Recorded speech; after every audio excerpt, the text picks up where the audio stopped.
আসসালামু আলাইকুম রহমতুল্লাহি ওয়া বারাকাতুহু। আশা করি সবাই ভালো আছেন। এই ভিডিও সিরিজ মূলত একবারে বেসিক লেভেলের যারা ইংরাজি পারেন না বা ইংরাজি ভয় পান তাদের জন্য।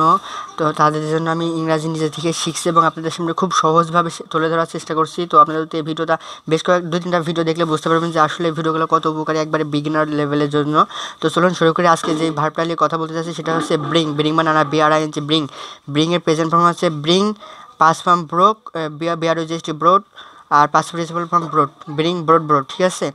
তো এখন চলুন আমরা 16টা সেন্টেন্স তৈরি করে ফেলি। আই ব্রিং, আমি আনি। আই ডু নট ব্রিং, আমি আনি না। ডু আই ব্রিং, আমি কি আনি। ডু নট আই ব্রিং, আমি কি আনি না। এবার অতীতে যে কথাগুলো বলতে চাই সেগুলো আমরা এবারে পাস্ট সেন্টেন্স ব্যবহার করব। আই ব্রোট, আমি এনেছিলাম। আই ডিড নট ব্রিং, আমি এনেছিলাম না। ডিড আই ব্রিং, আমি কি এনেছিলাম। ডিড আই ব্রিং, আমি কি এনেছিলাম। ডিড নট আই ব্রিং, আমি কি আনিনি। যখন আমরা পাস্টে ডিড ব্যবহার করবো তখন কিন্তু আমরা ভার্বের প্রেজেন্ট ফর্ম ব্যবহার করতে হবে। আর যখন আমরা পাস্টে ডিড ব্যবহার করবো না তখন কিন্তু আমরা পাস্ট ইনডিফিনিটে তখন কিন্তু আমরা ভার্বের পাস্ট ফর্ম ব্যবহার করব, ঠিক আছে। মানে আই ব্রোট, ব্রোট, আমি এনেছিলাম। আমি আনিনি, আই ডিড নট ব্রিং, ঠিক আছে। প্রেজেন্ট পারফেক্ট টেন্সে যে আছে 4টা সেন্টেন্স তৈরি করবো যেগুলো আমরা জাস্ট করেছি, বলি যে এখন করেছি, খেয়েছি, এরকম। তো যখন আমরা প্রেজেন্ট পারফেক্ট টেন্স ব্যবহার করে সেন্টেন্স তৈরি করবো তখন আমাদের অবশ্য ভার্বের থার্ড ফর্ম ব্যবহার করতে হবে, পাস্ট পার্টিসিপল ফর্ম। তো চলুন এবার আমরা শুরু করি। আই হ্যাভ ব্রোট, আমি এনেছি। আই হ্যাভ নট ব্রোট, আমি আনিনি।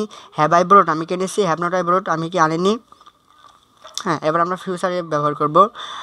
আই উইল, ফিউচারে যেগুলো বলতে চাই সেগুলো অবশ্য ভার্বের প্রেজেন্ট ফর্ম ব্যবহার করতে হয়, ঠিক আছে।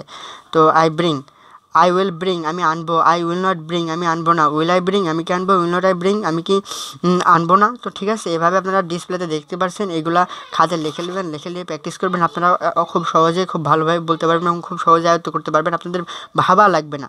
একটা সময় বলতে এমন একটা হয়ে যাবে, যেমন আমি বাংলা কথা বলছি এটা কিন্তু আমি মস্তিষ্ক দিয়ে আগে ভাবছি না।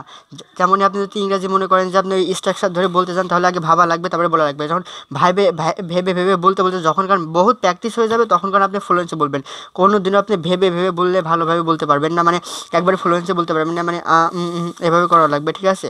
যদি আমার হালকা পাতলা হচ্ছে কারণ আমি একবারে অত ভালো অনেক বেশি প্র্যাকটিস করিনি, তারপরে প্র্যাকটিস করে যতটুকু ভালো করার চেষ্টা করছি, আরও ভালো করবো ইনশাল্লাহ। তো আজকের ভিডিওটা পর্যন্তই, দেখা হবে পরবর্তী ভিডিওতে। Thank you so much for watching this video.